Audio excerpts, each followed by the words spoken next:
Hello అండి. మీకోసం ఒక చక్కని కథ. సూర్యుని కిరణాలు కళ్ళపై పట్టంతో లేచి కూర్చున్నాడు విశ్వనాథం. ఎదురుగా గడియారం 8 గంటలు చూపిస్తుంది. కనీసం భార్య మంగళహారతి ఇచ్చేటప్పుడో, రేడియోలో సుప్రభాతం వచ్చేటప్పుడో మెలకువ రాలేదేంటి? అవును, ఈవేళ రేడియో మోగటం లేదేంటి? భార్య ఉంటే 6 రేడియో మోగాల్సిందే. కరెంట్ ఏమైనా లేదా? పైన ఫ్యాన్ తిరుగుతుందంటే ఉన్నట్లేగా. సరే చూద్దామనుకుని బాత్రూంకి వెళ్ళి వచ్చి, ఉన్నావా? ఏయ్ నిన్నే! కొంచెం గట్టిగా అరిచాడు. సడి లేదు. పిలుస్తూ వంటింట్లోనికి వెళ్ళాడు. అక్కడా లేదు. పెరట్లోనికి వెళ్ళాడు. లేదు. హాల్, మరో బెడ్రూమ్, దేవుడి గది అన్నీ చూశాడు. ఎక్కడా లేదు. దేవుడి గదిలో పూజ ఎప్పుడో ముగించినట్లు దీపాలు కొండెక్కడానికి సిద్ధంగా ఉన్నాయి.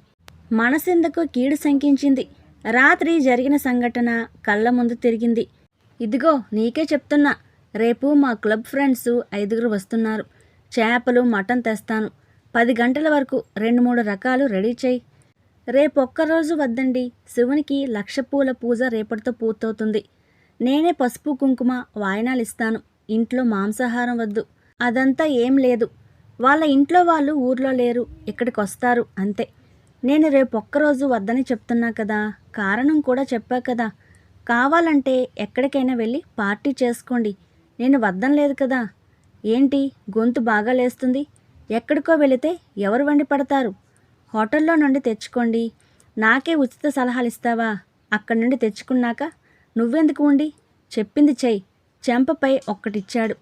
చెంపపై వేళ్ళు అట్లాగే ఎర్రగా తేలాయి. కోపంగా బట్టలేసుకుని వెళ్ళిపోయాడు. ఫ్రెండ్స్తో తిరిగి హోటల్లో సుష్టిగా భోంచేసి వచ్చాడు. వచ్చేసరికి 12 అయింది. అన్నపూర్ణ పడుకుని ఉంది. అతనికి తెలుసు ఆమె తినలేదని.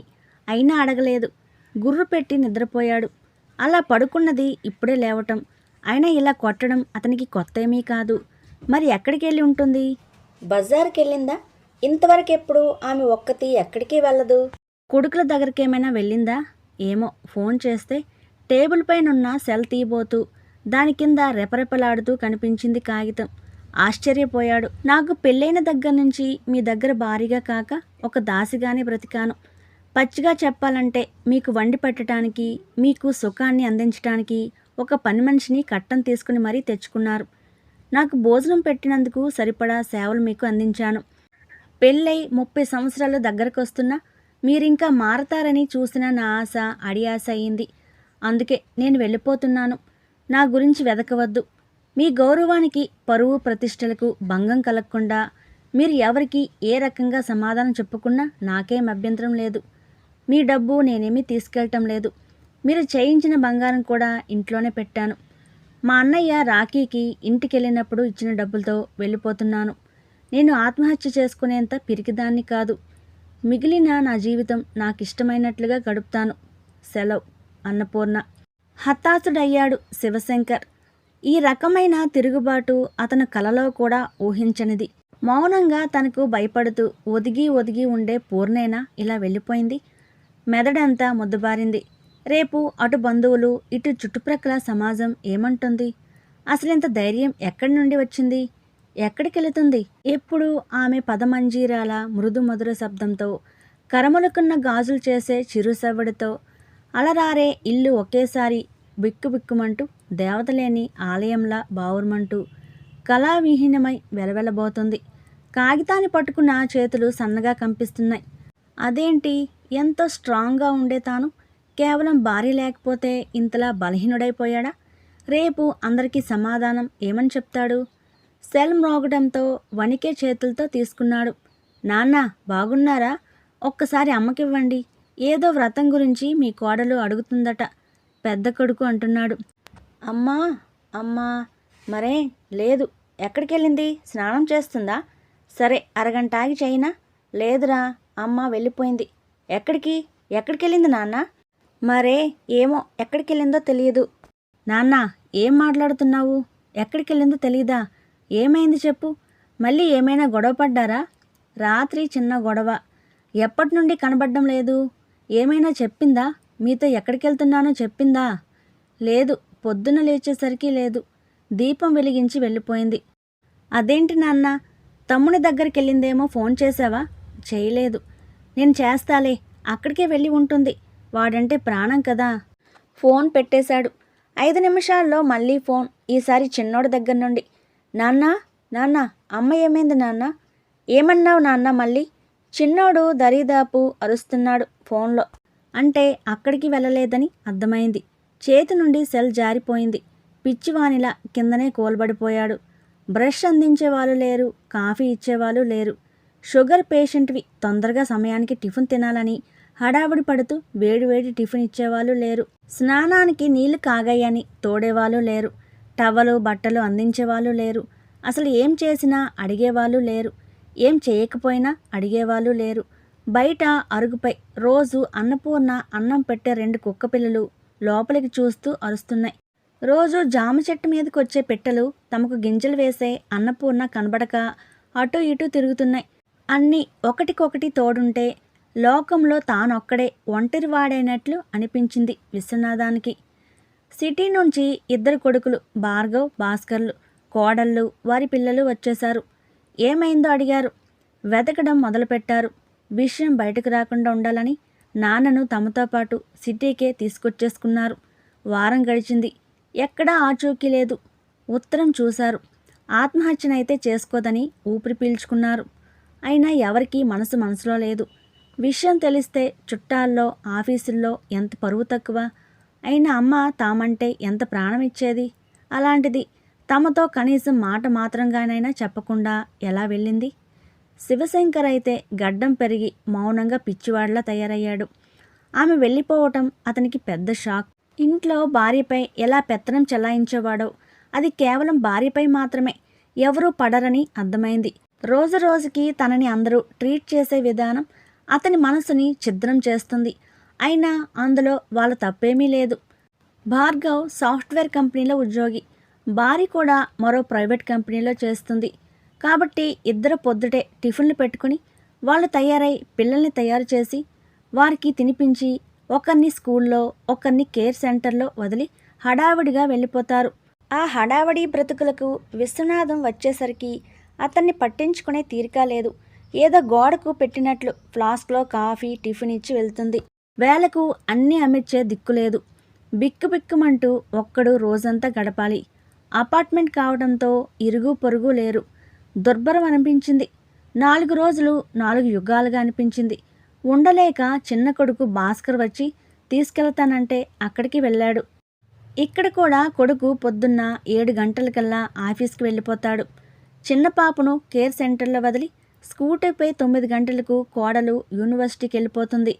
రోజంతా ఒక్కడు, ఊరు కాని ఊరు, 24 గంటలు తలుపు బిగించుకొని ఒక్కడూ టీవీ చూసుకొనో పడుకొనో గడపాలి. చిన్న పాపతో కోడలు బిజీగా ఉంటుంది. పైగా ఆ అమ్మాయి ప్రెగ్నెంట్ కాబట్టి కొడుకే ఆమెకన్నీ చేసి వెళ్తాడు.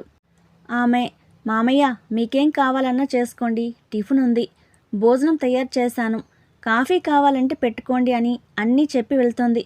ఎప్పుడూ సందడిగా ఫ్రెండ్స్తో సొంత ఊర్లో వచ్చేవాళ్ళు పోయేవాళ్ళు పలకరిస్తుంటే ఇంట్లోని కిరాణా షాపులో కూర్చొని ఉండే విశ్వనాథంకు ఇది సహించలేకుండా ఉంది. ఎప్పుడెప్పుడు అక్కడి నుండి బయటపడతామని ఉండేది. ఇలాంటి పరిస్థితి తెచ్చిన భార్యపై కోపం వచ్చేది. ఒక్కోసారి తనపై తనకే, తన ప్రవర్తనకు అసహ్యం అనిపించేది.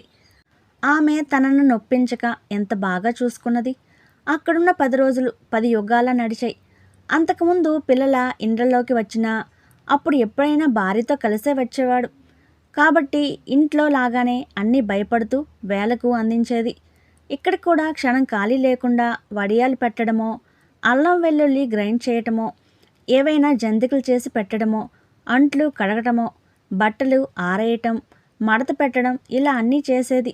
ఆమె లేని 10 రోజుల్లో ఆమె తనకెంత అవసరమో, ఆమె లేకపోతే తను ఎలా ఉండలేడో తెలిసిపోయింది అతనికి.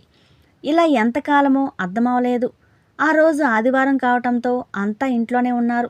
అంతా ఆ రోజు పోలీస్ స్టేషన్లో కంప్లైంట్ ఇవ్వటమో, వెతకడమో ఏదైనా చేసి అమ్మ ఆచూకీ తెలుసుకోవాలని అన్ని సోర్సులు వెతకడం మొదలుపెట్టారు. తమ ఊర్లో నుండి వెళ్ళాలంటే వెళితే బస్సు లేదా రైలు. చిన్న ఊరు కాబట్టి ఆ సమయానికి ఉన్న బస్సులు కానీ రైలు కానీ తెలుసుకోవడం కష్టం కాదు.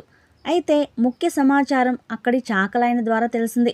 అక్కడికి కొడుకులు వచ్చినప్పుడు చాకలాయన, ఇదేం దయ్య గారు, చిన్నయ్య గారు ఇక్కడికి వస్తే అమ్మేమో రైల్వే స్టేషన్కి వెళ్ళింది అన్నాడట. అప్పుడు అతని మాట విని వెళ్ళి రైల్వే స్టేషన్లో వాకప్ చేశారు. కానీ అప్పుడున్న రైలు నెల్లూరు వైపు వెళ్ళింది అని తెలుసుకుని అసలు అమ్మకి అటువైపే తెలియదు, అటెందుకు వెళ్తుంది, చాకలైనా ఎటు చూశాడో, అసలే అతను తెలివి తక్కువవాడు అనుకుని ఊరుకున్నారు. కానీ ఇప్పుడు ఆలోచిస్తుంటే భాస్కర్కి ఒకసారి అమ్మ పేపర్లో అమ్మ అనాథాశ్రమం గురించి అడిగిన విషయం గుర్తొచ్చింది. ఒక 2 నెలల క్రితం ఆ ఆశ్రమంలో నిస్వార్థంగా సేవ చేయడానికి ఎవరైనా ముందుకొస్తే ఫలానా సెల్ నెంబర్లో సంప్రదించాలని రాసి ఉంటే అది ఎక్కడ ఉందిరా, ఎలా వెళతారు అంటూ అడిగింది. నీకెందుకమ్మా అంటే మనూర్లో ఎవరో అడిగారు చెప్పటానికి అన్నట్లు గుర్తు. ఏదో అనుమానంతో ఆ ఆశ్రమానికి నెట్లో నెంబర్ వెతికి చేశాడు. అతని అనుమానం నిజమైంది. 11 రోజుల ముందర 50 ఏళ్ళ ఆవిడ సేవ చేయటానికి వచ్చి చేరిందని చెప్పారు. వారు చెప్పిన పోలికలు అమ్మ పోలికలు కలిశాయి. వెంటనే అందరూ కలిసి బయలుదేరారు. ఆ గదిలో నిశ్శబ్దం రాజ్యమేలుతుంది. అన్నపూర్ణ ఒక కుర్చీలో కూర్చుని ఉంది. చుట్టూ ఉన్న సోఫాలో కుర్చీల్లో విశ్వనాథం, భార్గవ్, భాస్కర్ అంతా కూర్చుని ఉన్నారు. నిశ్శబ్దాన్ని ఛేదిస్తూ భార్గవ్ అన్నాడు, అమ్మా ఇదేమైనా బాగుందా అమ్మా, ఎందుకలా చెప్పా పెట్టకుండా వచ్చేశావు, నీకేం తక్కువైంది? అన్నీ ఎక్కువే అయ్యాయి, తట్టుకోలేక వచ్చేశాను. ఏంటమ్మా అలా అంటున్నావు? నాన్నతో గొడవైతే మేము లేమా, మాకు చెప్పలేదు, అయినా నాన్న కూడా బాగా బాధపడుతున్నాడు. అన్నట్లు ఆ రోజు నువ్విచ్చిన సలహా వల్ల వరద బాధితులకు సహాయం చేసిన ఒకే ఒక కాలనీగా మన కాలనీ సెక్రటరీ రేపు రాష్ట్ర అవతరణ దినోత్సవం రోజున బహుమతి అందుకోబోతున్నాడు. అంతా నిన్నే గుర్తు చేసుకున్నారు, నీకు సన్మానం చేస్తానన్నారు. భాస్కర్ అన్నాడు, నువ్వు కోరకుండానే చీరలు, బంగారం, నగలు అన్నీ కొనిపెట్టాను కదా, అదంతా నీపై ప్రేమ లేకనే చేశానా? ఇక వచ్చేసాయి. విశ్వనాథం అన్నాడు. మౌనంగానే ఉన్న అన్నపూర్ణను చూస్తూ, అమ్మా చెప్పమ్మా, ఇంకా అలా మౌనంగా ఉంటావే, నీ మనసులో ఏముందో చెప్పు, నీకు ఎందుకు బాధ అయిందో చెప్పు, మేమెవరమైనా నీ మనసును బాధ పెట్టామా? చెప్పమ్మా, కోడళ్ళెవరైనా ఏమైనా అన్నారా? ఏదైనా మాట్లాడమ్మా, నీ మనసులో ఉన్నది చెప్పకపోతే నా మీద ఒట్టే. భాస్కర్ వచ్చి అమ్మ కాలు పట్టుకుంటూ అన్నాడు. కొడుకును అక్కను చేర్చుకుంటూ లేపి పక్కన కూర్చోబెట్టుకుంది. ఆమె కళ్ళ ముందు తను బాధపడ్డ కొన్ని సంఘటనలు కదలాడాయి. ఏమండి, కాఫీ తీసుకోండి. పెళ్ళై వారమైనా మాట్లాడక అసలు ఒక మనిషి ఉన్నదనే గుర్తించినట్లు వ్యవహరిస్తున్న భర్తను తనకు తానే మొదటిసారి పలకరించింది. మా అమ్మ నిన్ను చేసుకోకపోతే చేస్తానని బెదిరిస్తే చేసుకున్నాను, మరోసారి నా దగ్గరికి రావటానికి ప్రయత్నించుకు. వేడివేడి గ్లాసును అలాగే విసిరి కొడుతూ విసురుగా వెళ్ళిపోయాడు. చేతుల మీద మొహం మీద పడిన వేడివేడి కాఫీ కన్నా అతని మాటలు చేతలు మనసుని ఛిద్రం చేయగా హతాశురాలైంది. తర్వాత అత్త ద్వారా మిగతా వారి ద్వారా తెలిసిన విషయం ఏంటంటే అతను అంతకుముందే ఎవరినో ప్రేమించాట. ఇరువైపులా వారు ఒప్పుకోలేదు. ఈలోగా ఆమె వేరే వారిని పెళ్లి చేసుకుని వెళ్ళిపోయిందట. అయితే ఇందులో తన తప్పు ఏముందో అర్థం కాలేదు. మంచి కలవారింట పడింది. కూతురు జీవితం బాగుంటుంది అని శక్తికి మించి అప్పు చేసి మరీ అన్నీ భారీగా జరిపించిన తల్లిదండ్రుల ఆనందాన్ని పాడు చేసి వారికి క్షోభ కలిగించడం ఇష్టం లేక అక్కడికి వెళితే ఈ విషయం బయటపడుతుందని ఎవరికీ చెప్పలేదు. అప్పటి నుండి కేవలం దేవతలనే నమ్ముకుంది. అయినా ఆమె తప్పు లేకుండా తిట్లు తనులు తింటూనే ఉంది. మంచి సంబంధమని 9వ తరగతిలోనే పెళ్లి చేస్తూ అత్తగారింట్లో చదువుకుందులే బిడ్డ అన్నాడు తండ్రి. కానీ ఇక్కడ చదువుకోవటానికి కాదు కదా, ఎప్పుడైనా పేపర్ చదివినట్లు చూసినా కోపంతో చింపేసేవాడు. అతనికి తెలియకుండా దాచుకుని మరీ అతను లేనప్పుడు పేపర్ చదివేది. ఎదురుగుండా ఉండే గ్రంథాలయంలో నుండి పుస్తకాలు తెచ్చుకుని భర్త లేనప్పుడు దుకాణంలో ఖాళీగా ఉన్నప్పుడు చదువుకునేది. 2 ఏళ్ల తర్వాత ఆమె చేసిన పూజల మహత్యమో, అందరూ చేసిన బోధల ఫలితమో, వయసు పెట్టే బాధల ఫలితమో గాని ఏదో అలా వయసు వేడి చల్లార్చుకునేవాడు. నీకోసమే కదా తిరుపతికి వచ్చింది. అమ్మ, నాన్న, అక్క మేమంతా ఒకచోట ఉంటే నువ్వెక్కడ ఉంటావే? మాతో కలిసి రావాలని తెలీదా? తప్పిపోతే ఎక్కడ వెతకాలి? వాళ్లతో కలిసి తోసుకురాలేక చేతిలోని విష్ణు సహస్రనామాలు చదువుతూ కొంచెం వెనుకబడిన ఆమెను అందరి ముందే కొడుతూ విసురుగా చెయ్యి పట్టి బరబరా లాక్కెళ్ళాడు. ఏయ్ ఏంటిది? ఇదేమైనా కూరేనా? తినొద్దని చారెడు ఉప్పేశావా? కంచం ఆమె మొహంపైకి గిరాటేస్తూ ఎక్కడ పడిందో చూసుకోకుండా వెళ్ళిపోయాడు. ఒకసారి బస్సులో వెళ్తుంటే అసలే రాత్రి అన్నీ సర్దుకుని పడుకునేసరికి 12 దాటినందుకో పొద్దున్నే 4 గంటలకే లేచినందుకో బస్ కుదుపులు ఉయ్యాల్లా ఉంది జోకొట్టినందుకో గాని నిద్ర తనకు తెలియకుండానే ముంచుకొచ్చింది.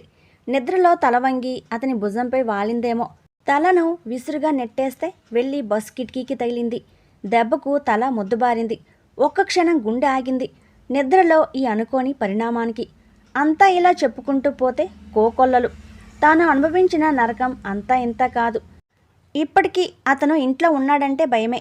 చిన్నప్పటి నుండి తండ్రి చెప్పే నీతి కథల ప్రభావమో, ఆయన ప్రతి ఏడాది చలివేంద్రం పెట్టి వారానికోసారి తామింటి దగ్గరలో ఉన్న అనాథాశ్రమంలో తనకు వీలైన సేవ చేసి రావటం వలనో గాని తనకి పుట్టినందుకు సమాజానికి ఏదైనా మేలు చేయాలని సేవాభావం భక్తిభావం ఎక్కువ. కానీ పెళ్లితో అలాంటి ఆశలన్నీ అడియాసలయ్యాయి. ఇటీవల జరిగిన బస్సులో తలను విసిరి కొట్టిన సంగతి ఇంట్లో మాత్ర వేసుకుని పడుకుంటే అందరి ముందు కొట్టిన విషయం కొడుకులతో చెప్పుకుని ఏడ్చింది. ఇక తానా బాధ భరించలేనని, నాన్నతో ఇక అక్కడికి తాను వెళ్ళనని. అయినా ఏ కొడుకు అయ్యో అమ్మా మేము చిన్నప్పటి నుండి చూస్తున్నాం, ఇంకా నాన్న మారలేదు, మేము నాన్నని అడుగుతామనో, నువ్వు బాధపడకమ్మా మీకు మేము లేమా అనో ఒక్కరూ ధైర్యం చెప్పలేదు. మళ్ళీ భర్త రాగానే మారు మాట్లాడకుండా పంపించారు. అప్పుడే ఆమె మనస్సు ముక్కలైంది. చి ఏం బ్రతుకు. సిగ్గుబిడిచి పిల్లల దగ్గర విషయం చెప్పినప్పుడైనా ఒక్కరు నాన్న ఇది తప్పు, మరోసారి ఇలా చేయకండి అని ఒక్క మాట మాట్లాడలేదు. నా మనస్సు బాధపడ్డ సంఘటనలు చెప్పమంటే మచ్చుకు కొన్ని చెప్పాను. ఒక్కసారి మీరు నా స్థానంలో ఉండి ఆలోచించండి. నేను చేసిన పని తప్ప? చిన్నప్పటి నుండి నేను కన్న కలలేవి నెరవేర్చుకోలేకపోయాను. కనీసం ఈ జీవిత చరమాంకంలోనైనా నాకు ఇష్టమైనట్లు నేను బ్రతికే వరం ఇవ్వండి. నాకు నగలు నాణ్యాలు కావాలని నేనెప్పుడూ అడగలేదు. అవి కేవలం ఆయన హోదాకు గుర్తుగానే చేయించారు. అంతేగాని నాపై ప్రేమతో కాదన్నది మీకంతా తెలుసు. మానవ శరీరం గరిష్టంగా 45 యూనిట్ల బాధను భరించగలదట. కానీ బిడ్డకు జన్మనిచ్చేటప్పుడు తల్లి 57 యూనిట్ల నొప్పి భరిస్తుందట. అది 20 ఎముకలు ఒకేసారి విరిగితే పడే బాధకు సమానమట. అలాంటి కొడుకుల ముందు ఒక్కసారి చెప్పడానికే నేను సిగ్గుతో కుంచుకుపోయాను. కానీ అది వాళ్ళంత తేలిగ్గా తీసుకున్నాక ఎందుకు చెప్పాననిపించింది. అందుకే మీకు ఎవరికి ఏ బాధలు పెట్టదలుచుకోలేదు. నేను ఎవరికి భారం కాదలుచుకోలేదు. దయచేసి నన్ను ఇలా వదిలేయండి. చేతులు జోడించి తలను చేతులపై ఉంచుతూ అంది అన్నపూర్ణ. అలా అనకు పూర్ణ, నిన్ను బాధ పెట్టిన మాట నిజమే. కానీ నువ్వు లేక నేనుండలేను. నన్ను క్షమించు. ఇక నీ మనస్సు నొప్పించకుండా చూసుకుంటాను. నువ్వు ఏమేం చేయాలనుకున్నావో ఇప్పుడు అక్కడికొచ్చి అవన్నీ చేసుకో. కానీ రానని మాత్రం అనకు. దయచేసి నన్ను క్షమించు. కన్నీళ్ల పర్యంతమయ్యాడు విశ్వనాథం ఆమె చేతులు పట్టుకుంటూ. అమ్మా అలా అనకమ్మా. ఏదో మా బిజీలో ఉండి మేము నిన్ను నీ బాధను పట్టించుకోలేదు. కానీ నిన్ను వదిలి మేము ఉండలేమమ్మా. మమ్మల్ని క్షమించి రామ్మా. కొడుకులిద్దరూ కన్నీళ్లతో తల్లి కాలు కడిగారు. వీచే గాలి కూడా ఆమె తీర్పు కోసం చెవులు రిక్కించింది. కార్యేషు దాసి కరణేషు మంత్రి భోజేషు మాటలతో పాటు క్షమయా దరిత్రి అమ్మ మనసు వెన్న కూడా తన ప్రతిరూపాలే అని నిరూపిస్తూ ఆమె చిరునవ్వు నవ్వింది. ఆశ్రమ ఆవరణలో ఉన్న గుడిగంటలు శుభం అన్నట్లు మృదు మధురంగా మోగాయి.